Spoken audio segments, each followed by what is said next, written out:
سلام، اینجا کانال پروانه کوکینگه و امروز میخوایم سس پستوی ایتالیایی درست کنیم. برای 1 لیوان سس پستوی ایتالیایی نیاز داریم به 2 پیمان برگ ریحان یا میتونید از اسفناج استفاده کنید، نصف پیمان پنیر پارمزان، 1/3 پیمان گردو یا بادوم زمینی، بادوم هندی، یا اگر دوست دارید رسیپی اصلی رو درست بکنید دونه کاج هست توی رسیپی ایتالیاییش که همین دونه های چلقوز هست که توی خشکبار فروشی ها میتونید تهیه بکنید. نصف پیمان روغن زیتون، 3 تا 4 حب سیر و مقدار نمک و فلفل. یکی از پرکاربردترین سس ها هست که خیلی راحت هم میشه توی منزل درست کرد. باش میتونید پاستا، پیتزا درست بکنید یا حتی روی نون.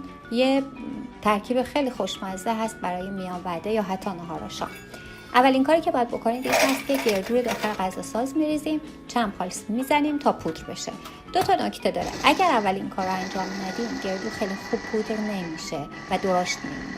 مسئله دوم اینه که اگه دوست دارید طعم خیلی خوبی بگیره سستون، میتونید این مغز رو به خصوص اگه بادوم زمینی استفاده میکنید اول یه خورده تفتش بدید، رستش بکنید، بعد داخل غذا ساز بریزید طعم بهتری بگیره و اون پوستای ریزم جدا بشه.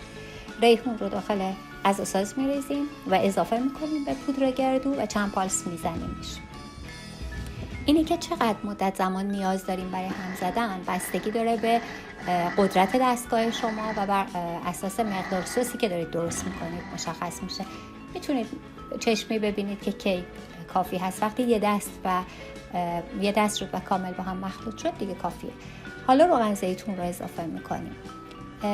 روغن زیتون رو میتونید حتی قاشق اضافه بکنید، ولی مهمه که تو 2 یا 3 مرحله حداقلش اضافه بشه و یک جا نباشه. 3 حب سیر رو هم اضافه میکنیم، دوباره میزنیم. یه چیزی حدود 30 ثانیه تقریبا کافی هست، ولی خب گفتم بستگی به دستگاهتون داره و بستگی به مقدار سسی که دارید درست میکنید. اینجا میبینید که سس ما از اون رنگ سبز خارج میشه به دلیل وجود روغنی که داخلش هست. یه کمی رنگش روشن‌تر میشه.